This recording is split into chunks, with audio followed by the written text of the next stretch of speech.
Leng-leng ramyane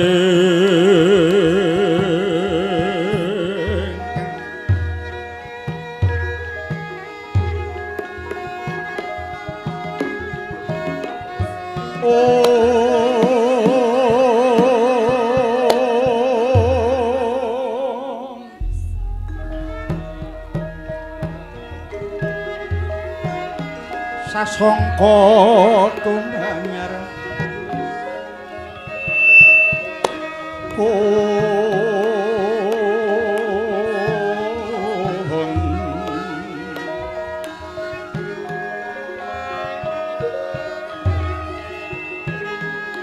mangrengga ruming puri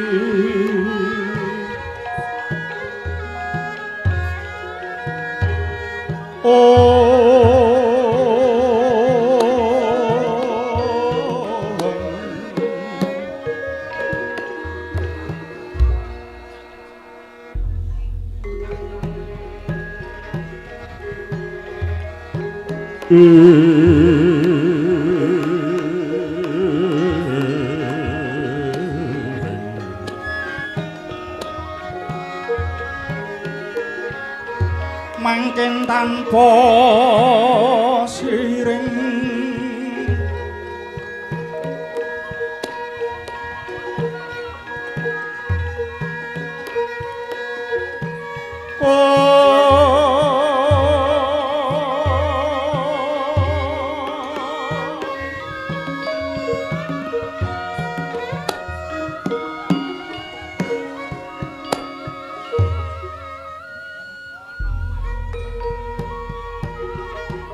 halep nekang buma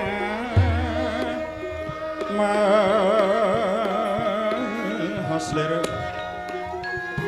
muruping langit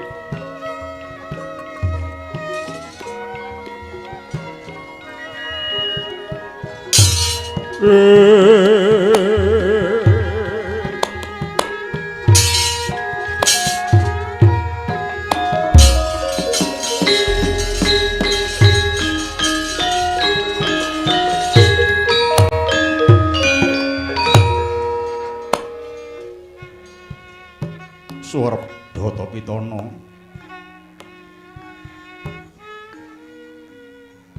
aning nagari pundita ingkang kaya Adidasa Purwa eka marang sawiji adiluluwe dasa 10 Purwa marang wiwitan najan kathah titah ing Jawata kang kasongan ing angkasa kasangga ing parti kapit ing samudra kathah ingkang samya anggana raras nanging dhateng kadinagari ingkang ginubit ing mangke lah menika gumlarane negari Kang Astina ya negara ing Gajahya Liman Benawi ya ing Kuru Janggala mila sinebat nagari Kang Astina prajane Sang Hastimurti Gajahya Kang Yasa Prabu Gajahya Liman Benawi kedaton pujan dewadi saka reca gajah ing pinggir Bengawan Kuru Janggala hingga mangke masih dados sasananing darah Kuru mila pantes mangka bebukaning Cenyarita negara ngupaya 100 datan antuk kalih lamun 1000 tan jangkep sedasa dasar negara panjang kunjung pasir wukir gembalipah roh jinawi kartotur raharja panjang dawa pocapane punjung luhur kawibawani sinten ta ingkang angrenggani Purayagung negari Ngastina lah menika Narendra Wakil ingkang aglar adipati ing Gajahya ingkang jejuluk Sang Adipati Drestarastra ya Sang Drestanagara sanajan Caca Netra nanging kang simungan santosaning sarira sarta wenang anggaduh aji lebur sekedhi sanata pranyata Narendra kang berbudi bawa laksana lire berbudi agung denya paring dana anggeganjar saben dina binenggel ingkang ngruwing kawi nuju risajuga Sang Nata tedhak sinewaka lenggah ing dampar kencana pinantik Nawaratna semek babut pramerdani sekedharan saat dinada Ida Jepang Kasturi sinten ta ingkang tansah cekat dening nata Pangeran Adipati Anom Nagari Ngastina Aglar Prabu Anom Jaka Pitana ya Prabu Anom Ngurupati sinta ingkang njajari lenggah lah menika pandhita ing Tarkandha ingkang Prapesi Bismaya Resi Dewabrata ya Resi Para Jahnawi Suta ya Sang Ganggaya datang kantor pandhita saka lima resi Druna ya Dah Wangkumbayana ya Sang Bharataja Putra ing ngadhep Arangkana Ngastina ngapernah kadangipe dening Sanata satriya ing palosejenar ingkang kasih Raden Patih Harya Sangkuni Harya Suman ya Raden Tri Gandawati ing wuntat juru paniti sastra negari Ngastina satriya ing Tirta Tinalang Raden Kartawarma ya Raden Ketuwarman wonten ing Jawi beghambar hamblabar sawaning para sata Kurawa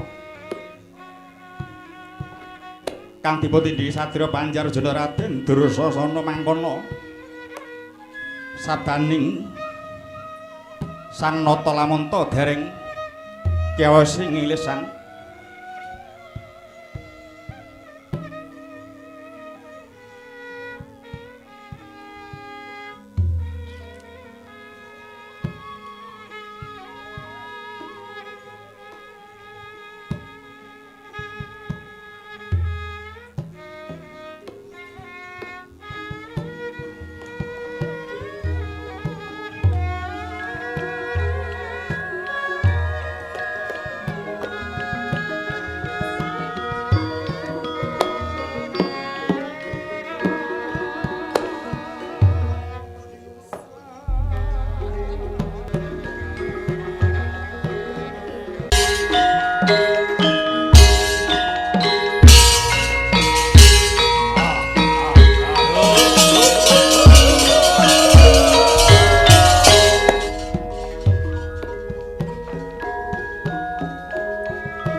leneng ramyande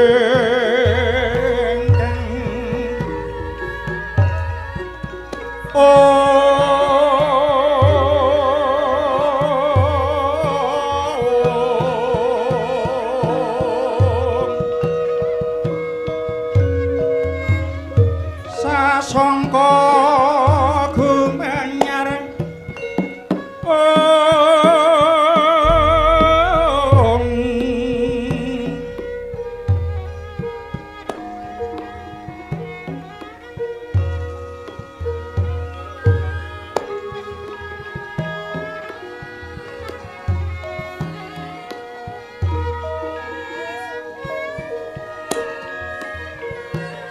mangrengga ruming puri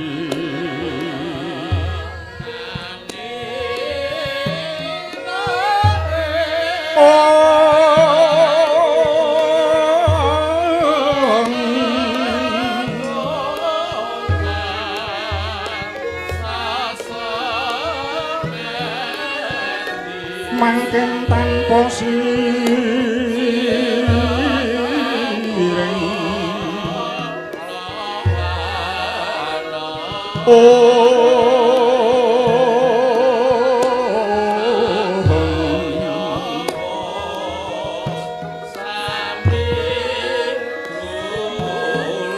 alap lekang humah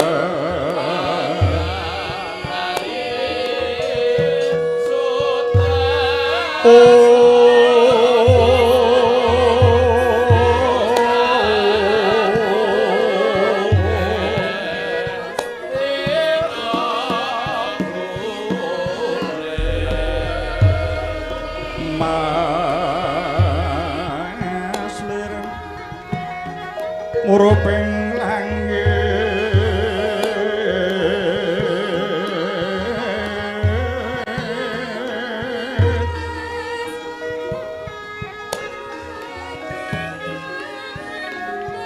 tekiwan sarwa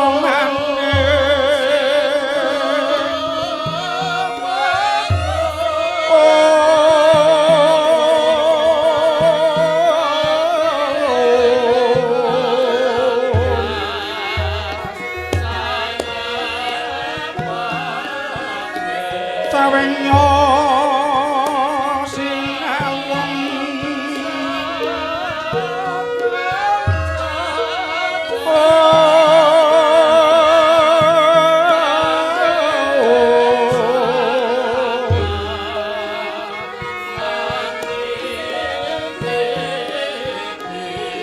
sasa sekar sinuci umben napa rastra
Sritinon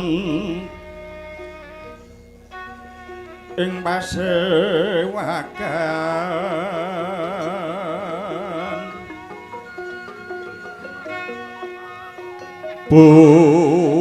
busana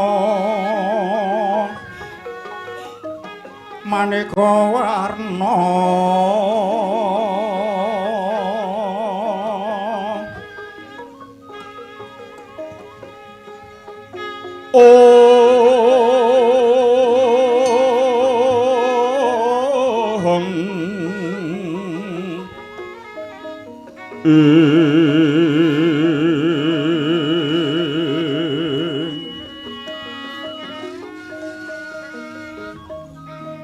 sebab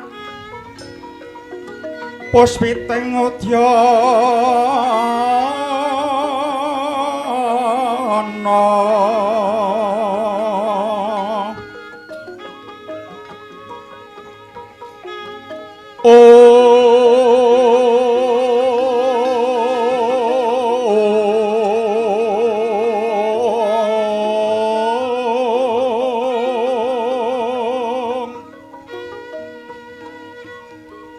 miyahan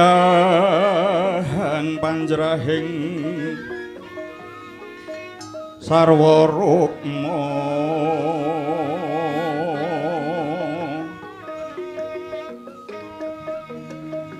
renggang mandhek mawa retna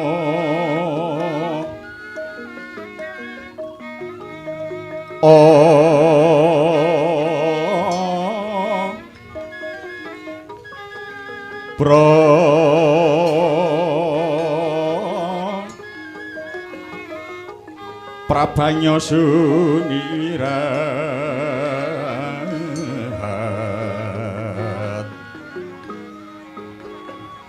kenyaring jetya liweran lir kilas sesiring radit wimbuh kekanta mringing kadyuping maruta manda sabaran mangambar kongas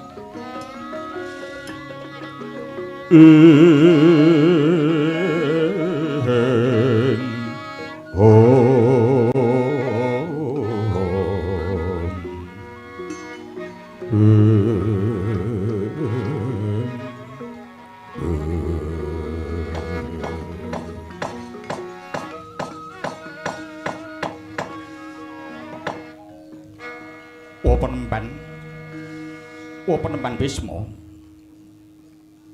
nalika kula badhe ngulengaken warisanipun nadhi kula inggih menika pun Pandhu inggih menika gumlaring nagari Ngastina dereng ngantos negari Ngastina kula paringaken dhateng anak-anak kula para Pandhawa sarehning wanci sampun ndungkap dalu para putra Pandhawa lan Kurawa kula dawuhi lerem wonten ing bale ingkang sampun kasadhiaken dening wayah Paduka Pun Gurupati. Nggih. Tan muruh sangkaning bilahe bali kobar dening dawana ingkang menghalat-halat. Inggih kontrang-kantring polaing para putra, para padya. Bebasan lumaris kapiandhem nunjang palang pelayune. Iya rebut bojong tabrakan samirowang kalebet ula penemban dipunungsakaken dening wayah Paduka para Kurawa sumikir saking bebaya latu. Oh penemban inggih ing wonten ngri kalenggahan menika kula dereng saged ngawuningani pakabaranipun anak-anak kula para Pandhawa.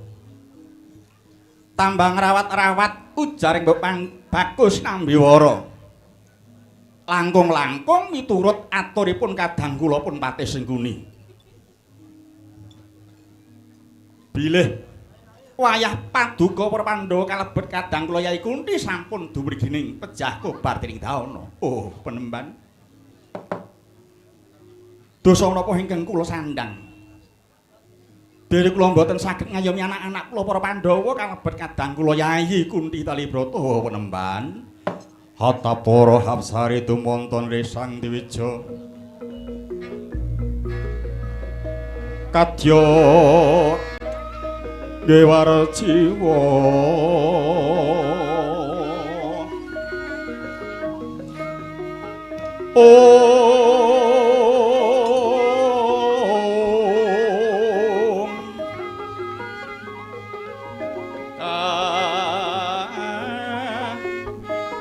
Kagas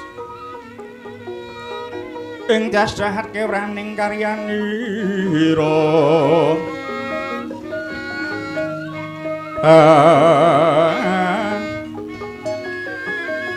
tan pantuk samyong nyat rengganing prabata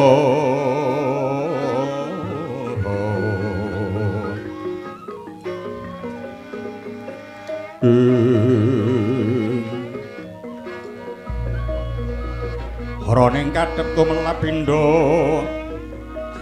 pangawening sang dija lunging kadung malenggung kadumping maruta manda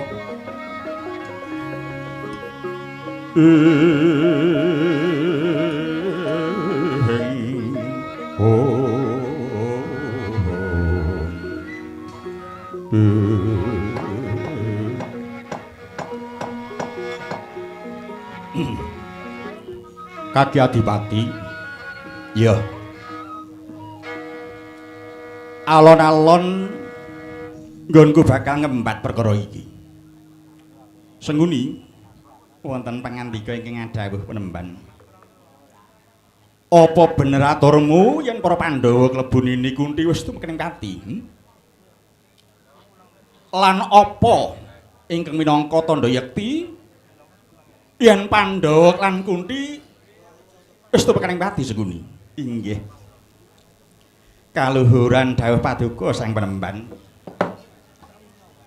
Bilih wayah paduka para Pandhawa lan Mbok Ratu Kunti sampun dumugi wejah. Inggih. Dene ingkang minangka tandha yakti ing bali gala-gala wonten bangke ingkang sampun geseng dados arem. Kobar dening Dawana cacah wonten 6. Gangsal menika sifat priya ingkang setunggal sifat wanita. Inggih lumahing bumi kurping langit boten wonten tiyang ingkang gadhah anak gangsal sedaya jaler. Inggih namung kajawi Kakang Ratu Kunti menika penemban. Persidrone kepiye?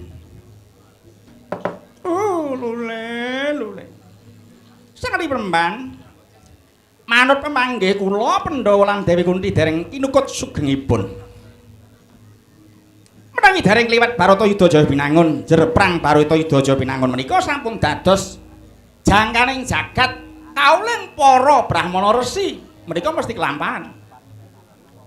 Kamangka menika dereng tumapak perang Baratayuda Yuda mestipun Pandhawa lan Dewi Kunti tasih gesang to. Ya. Yen dipikir krana nalar mbok menawa bener ature nanging Kaki Adipati pun kaki bakal ganjar lakone para Pandhawa. Ya wiwit mudhun saka setinggil negara Ngastina dipapak dening si Yama Widura. Yama Widura asun sasmita bakal bebaya ana ing bale Waranawata. Kang satemene bale gala-gala kiasane abdi kinasih putuku Jaka Pitana. Tukang undhake negara Ngastina ya kuwi si Prucana. Nggone yasa bale digawe saka piranti kang kabeh gampang kobong lampun kasenglating geni. Cagake digawe saka pring kang garing. Jroning pring disani utawa digegala gandha rukem. Payoning bale digawe saka welit kang garing. Jrambahing bale didulurupi mertega suci. Lamun to kesrangat ing geni satemah gampang kobar. Nanging Putadewa mbrung tekate. Pasrah pati urip ana ngarsaning Gusti ingkang ngakarya jagat. Jerpati urip mula dudu perbaning para Kurawa nanging perbaning Kang Maha Kawasa. Nalika semana para Kurawa padha kembul bujana Ndrawina. Nggone ngunjuk waragang nganti padha wuru deleming. Gluyuran lakune guyu lakak ing wanci bengi. Nganti dadal kasatriyane kaya patrape wong suda sambali. Dumadakan ing kono ana wong wadon apa liman karo anake 5 lanang kabeh. Dheweke padha sambat luwih nyuwun boga. Dening para Kurawa diwenehi lorotan dedhaharan lan pangujukane para Kurawa. Nalika bale kobar wong nenem kang padha pawliwan enak-enak nggone padha mangan. Ya karana dheweke padha ora kulina mangan enak nganti ora krasa yen bale gala-gala kobar dening Dawana. Wong papaliman mau satemah mati geseng dadi areng. Ewadene para Pandhawa lan Nini Kunti ditulungi dening Garangan Putih. Kang meneh sesingulane Bathara Nagatatmala tinuntun metu saka bebaya latu nganti tekan ing Kahyawang Sapta Pertala. Dening Sang Hyang Anantaboga Bratasena kapundhut putra mantu kadhapake karo Dewi Nagagini. Linggar saka Sapta Pertala nganti plantrang-plantrang blasuk ana negara Ekacakra. Bratasena rerewang gawe tetreme para kawula ana ing Ekacakra kang uripe tintrim amarga murkaning Ratu Ekacakra ya kuwi Prabu Baka. Demang Wijrapa, Nyai Ruminta lan Bambang Rawan kang kudu dadi memangsane Prabu Baka ditulungi dening Bratasena. Wekasan Prabu Baka mati saka tangane Bratasena. Nuju sawijining dina Permadi lunga, kaya ngapa penangise si Kunti? Bratasena sing dikon goleki nganti Bratasena tekan negara Mandura. Bratasena melu rewang Prabu Basudewa. Uga nrenggalangi kridane si Kangsadewa. Nggone kepengin banget njungking kawibawane Prabu Basudewa. Patih Surantri mantra mati dening Bratasena uga. Prabu Basudewa ngerti yen to para Pandhawa isih ponakane dhewe bakal dimuktekake ana negara Mandura. Prabu Basudewa ngrumangsani yen Kunti uga duwe wewenang negara Mandura, nanging para Pandhawa ora gelem nglakoni. Dheweke ora kepengin mukti awit saka pambiyantuning liyan kuwi Pak para Pandhawa. Terus dening Nyai Begawan Abiyasa Pandhawa kadhawan mupu sayembara mentang langkap lan sayembara prangana negara Pancala Radya kang dadi bepatene Patih Gandamana dene kukupane sekaring kedaton Pancala Radya Dewi Drupadi kelebu anak-anak Usata Kurawa uga padha melu mupu sayembara. Sing entuk gawe mupu sayembara mentang langkap si Permadi, sing entuk gawe mupu sayembara prang Sri Bratasena kuwi mau. Ya wis saka kalurane Budi Permadi lan Bratasena, Dewi Drupadi diaturake marang si Puntadewa. Kelakon kamantu dening Prabu Drupada. Ya. Dina iki padha sasana ana ing Pancala Radya. Ya tetep Pandhawa. Tetep aku mestake isih urip kok, Di. Lanang indriya mangku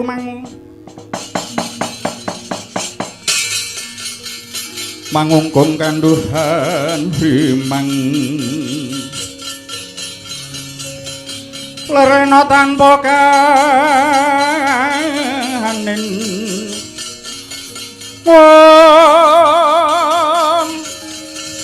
yen ta tantulusa menggota Sang Yahudama anata mudha usahang rerepa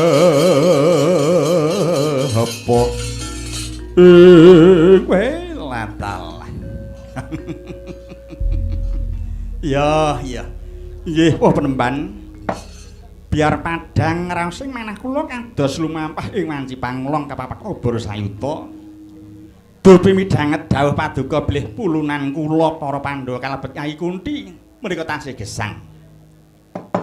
Inggih nyuwun pamragunipun wa penemban kados pundi supados anak-anak kula para Pandhawa saged mukti boten benten kaliyan anak kula para Kurawa. Nitik pambekanipun para Pandhawa tangeh lamun purun nampi kamukten menawi boten srana makarti. Ya. Latur kersane kaki adipati kepiye? Inggih. Areh ning kamukten Ngastina sampun kelajeng kula paringaken dhateng wayah paduka pun Jaka Pitana sak kadang kadeyan. Mila kados pundi pamraginipun wa perempan? Ya. Kaki adipati oreh ning wewengkon negara Ngastina kuwi jembar ngalas ngendi kang sira lilake Dimen dibabati kanggo yasa kedaton kanggo mukti para Pandhawa. Minangka tetimbangane negara Ngastina. Walah dalah. Nggih. Syukur sekedhik jumurung pangregipun wa penemban. Jaka Pitana ngger lan kowe sengguni wonten dawuh para Patiwati. Inggih nyadeng dawuh Kakang Dipati. Ya. Kowe sakarone aja wedi kangelan. Tak jaluk ngrakita rata kencana turung nggawa lu pethuken Bibimu Kunti lan adi-adimu para Pandhawa marang Pancalaradya. Ya iriten, tak jaluk iriten sowan marang ngarsaku ya Gulup Jaka Pitana. Jeneng ingsun isih ngeteni ana setinggil kene. Iya. Prastawa dawuh Paduka para Adipati. Ingkang putra pun Jaka Pitana badhe nyuwun pamit inggih Kakang Dipati. Kula iki nyuwun pamit. Ya, tak jaluk budhal dina iki ora keteng sambung obor cara lintang balimu kudu dabyang-dabyang nderekke Bibimu Kunti Talibrata. Lan tak jaluk ngirita adi-adimu para Pandhawa bareng salakumu. Yen kowe bali ora bareng karo bibimu lan adi-adimu, padha wae kowe nyengkake atiku Jaka Pitana. Bumi goncang kanjeng langit kelap-kelap katon. Lur gincanging samaweh gandrung. Sabarang kadul wukir muyak mahayik.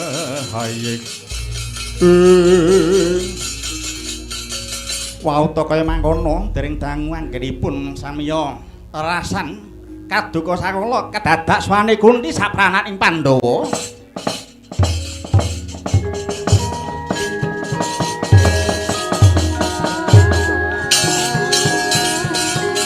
Putra bala kang tumingal rancang samya madhare.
Lir sapada tumiling hang ulang.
Kundi padha basuki sak tekamu Kundi. Ora harja suwan kula boten langkung kula ngaturaken sumeng nguji konjuk paduka Kakang Dipati. Iya.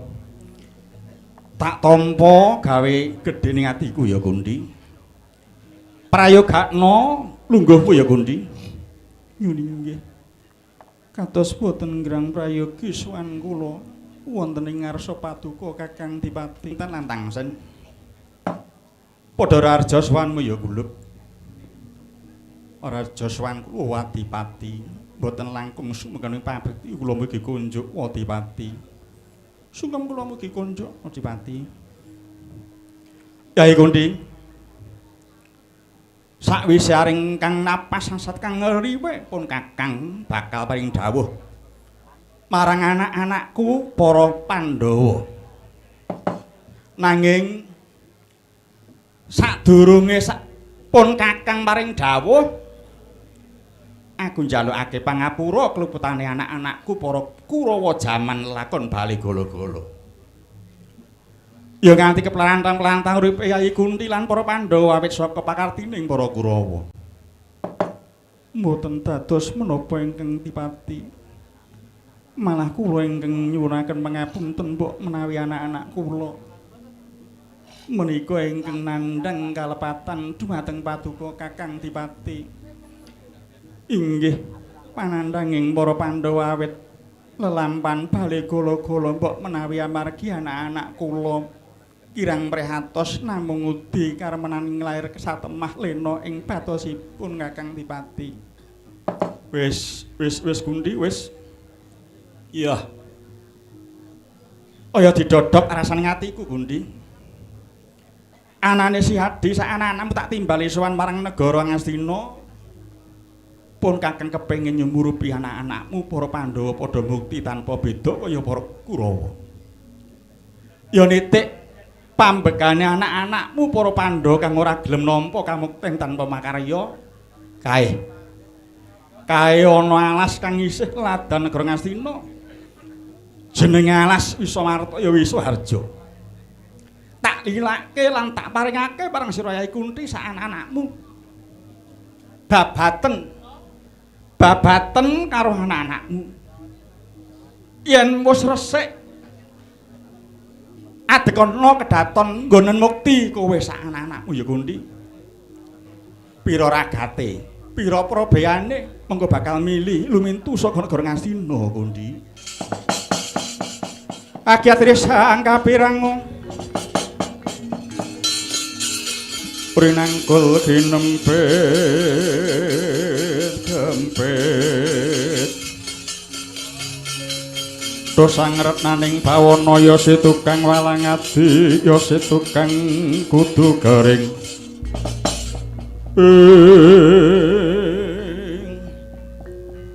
nun iki ngaturaken ageng panuwun mengkaten luhuring budi Kakang Dipati paring paduka wujudipun alas Wisamarta utawi Wisaharja inggih ngaturaken nuwun peparing paduka Adipati. Wah. Yen aku ora Bratasena piye? Kowe aja ndadake pesuwayan Bratasena. Wah. Ora. Aku ora bakal ndadeke pasulayan. Nanging aku mung kepengin jejegake perkara. Yen aku sak sedulur gelem nampa alas yanggep paringe Wastarastra. Aku moh nampa lan wegah nglakoni babat alas. Sebab negara Ngastina warisane bapakku Pandhu. Wastarastra sanak-anake mung kari nglungguhi Kasa Gumelar. Kang satemene kuwi wewenanging para Pandhawa aku moh nampa pawehing liyan. Yen aku gelem babat Wanawisa Marta amarga kuwi tinggalane wong tuwa. Aku sak sedulur kepengin mukti nanging tanpa nampa sabiyantunan wong Wastarastra. Jeneng kurang sampurna. Yen buktine para Pandhawa awit pambiyantu ning liyan. Oh sik, Bratasena. Ngerti yo aku ki pakmu gedhe, Nger. Lan bondo negara Ngastina kuwi tinggalane ingkang Rama Yai Prabu Pandhu, Bratasena. Wah. Wis peken kabeh. Aku ora milik nggonen nguja anak-anakmu para Kurawa. Kakang Adipati. Menawi mekaten kula ingkang nyuwun pamit inggih wa Adipati. Kula inggih nyuwun pamit. Wah, ladalah kok mangkene kahanane. Ya Kunthi. Yen pancen manku sing gedhe pangapuramu ya Kunthi. Ya tak sangoni pangestu Jaya Wijayanti ning sekala ya Kunthi. Wis ngati-ati Kunthi.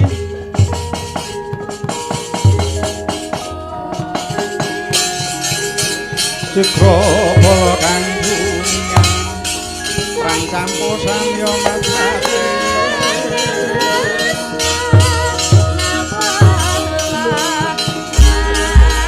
Lernaten wilateng nggon tak manggon kang niki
Jangka Pitana. Kula wonten primaing dawuh. Kowe krungu dhewe to? Krungu dhewe to? Menawa anak-anakku para Pandhawa kuwi ora bakal milik darbeke wong liya. Dheweke kuwi kepingine nyambut gawe sik. Ora gegadang warisan saka wong tuwa ya ora. Contonen para Pandhawa kuwi. Piye? Kuwi adi-adimu lan ponakanmu para Kurawa. Dina iki tak jaluk tak dawuh sabiyantu para Pandhawa babat alas Sumarta Jangka Pitana. Kowe mbantu karang adi-adimu para Pandhawa. Sengkuni uga kuwi. Inggih, ngestaken dawuh. Inggih. Kula mau ngestaken dawuh Rapatipati. Wah Peneban. Inggih kados pundi kaki. Monggo wa. Kula dherekaken manjing sanggar pamelengan minta nugrahaning Gusti mugi para Pandhawa sembada babat ana Wiswarta. Iya kaki. Aki Adipati ayo tak kanthi manjing sanggar pamelengan kaki. Sebagian katengka wau purna sabdane Sang Adipati Drestarstra sabda Pramaraja. Sabdaning pandhita pangandika ratu tangkena wali. Bendawa Kresna kang tepetesing dalancang seta sayekti ora kena kebusek lamun datan sinebit. Angles kekes penggaling Sadipati Drestarstra menawi enget. Inggih aturipun ingkang putra Sang Bratasena. Kondur kedaton Sang Drestarstra mandhap saking dampar denta. Regedeg kondure sanata tansah gegleyongan lampahe.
nyuwun swantenipun Mbak Yu sinden sinten monggo.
Sing paparing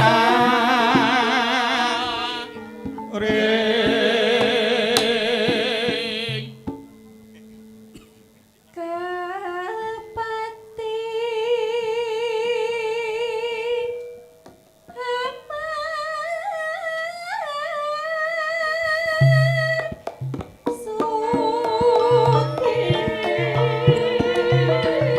iya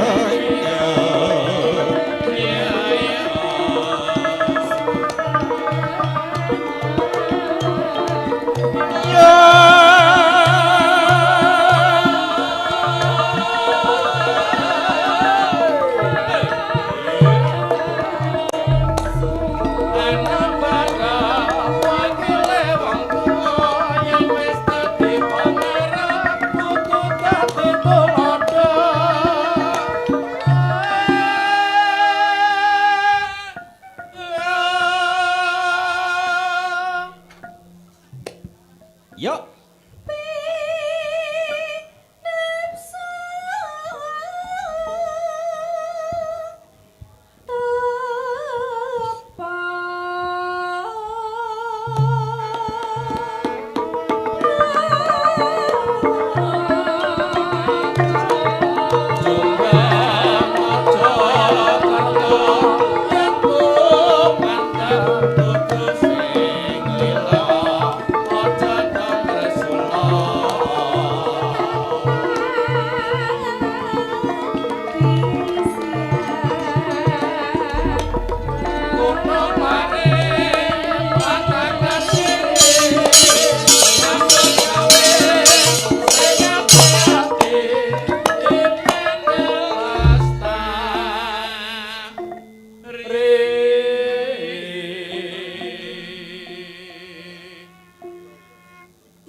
Sing ruka-ruka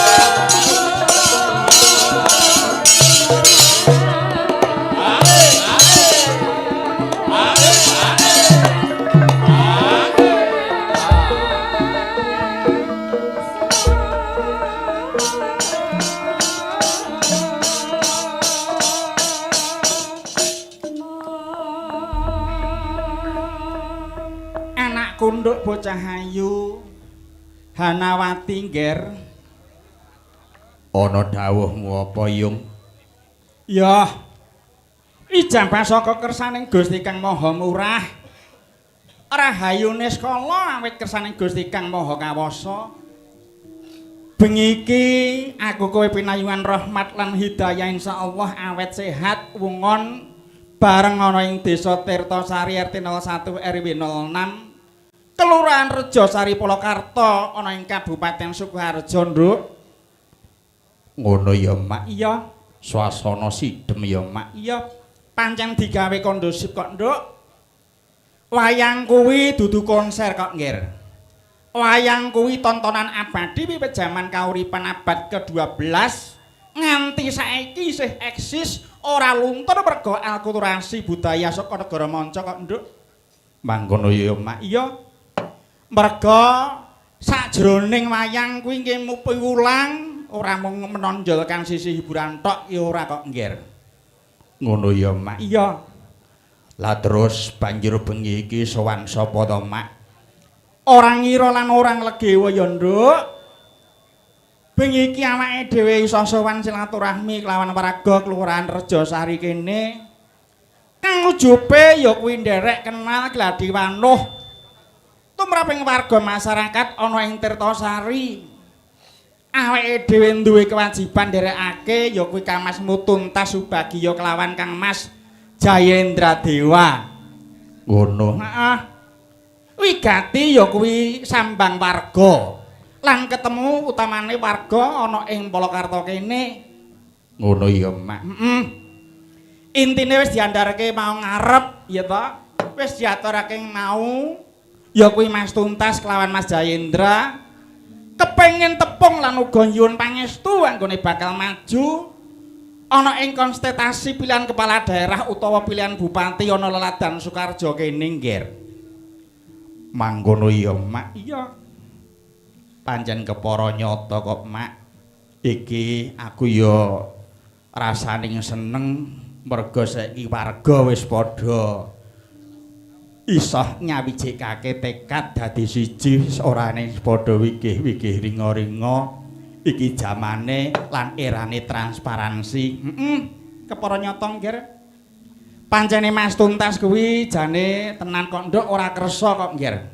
Kon melu maju ajang pilihan kepala daerah iki jane iki piyambake iki ora kersa ora gelem ya ta. Piyambake ngendika ya ta apa arep nambahi dosa sing luwih gedhe ya ta. Menawa yen nganti dadi bupati terus ora iso minangkani pamludhe rakyat Sukoharjo. Ngono ya, Mak. Iya.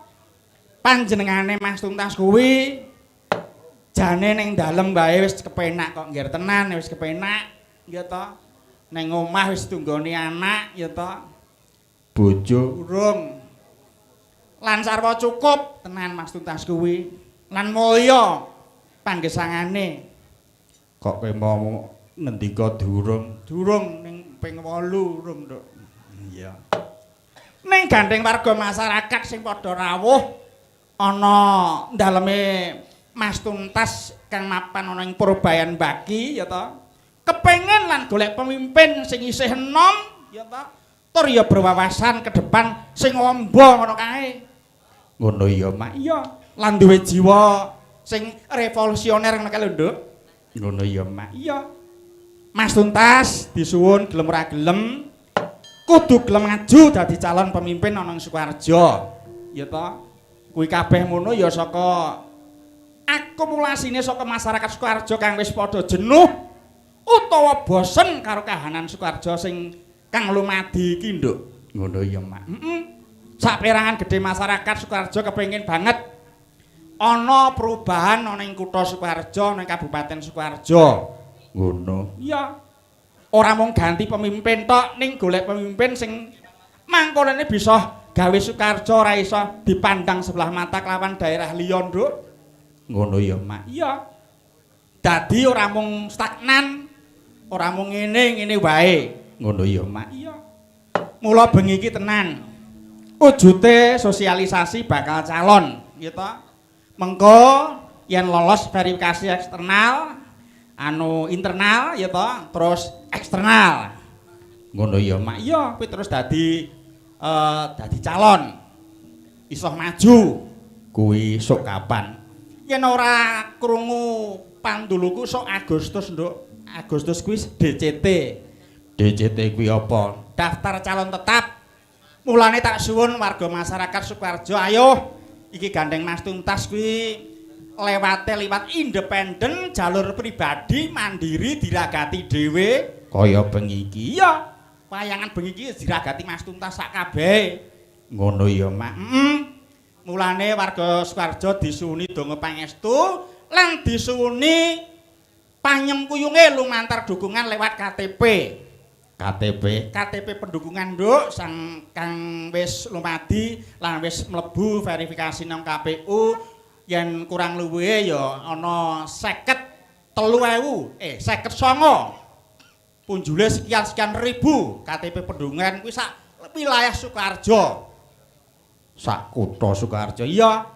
Terus iki mau tambahan meneh warga Polokarto kene Rejosari kene padha berduyun-duyun ya ta, padha ngersake sembako murah kanthi tumbas sembako sing di bawah harga rata-rata ning toko utawa ning toko-toko klontong, Ger. Ngono ya, Mak. Padha ngijolke KTP dienggo ndukung Mas Tuntas. Ngono. Iya. Sesuk nek wis verifikasi eksternal ya kuwi verifikasi kuwi sok ben kaya dene wong sensus ngono kae. Ngono ya, Mak. Iya. Kuwi petugas KPPS padha sowan ana daleme bapak-bapak, ibu-ibu ditekoni, "Pak D, Mbok D, sampeyan ndukung Mas Tuntas."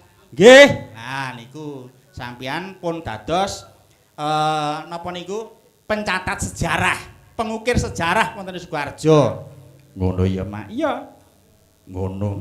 Mulane sesuk wis ora perlu padha wedi, ora perlu padha takut, iya ta?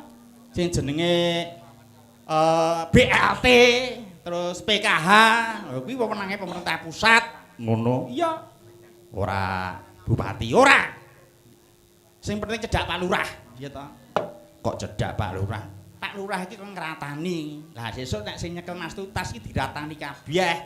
Dadi ora ana sing kuwi sedulurku, kuwi tanggaku, ora. Kabeh diratani entuk BLT kabeh, entuk PKH kabeh. Ngono ya, Mak.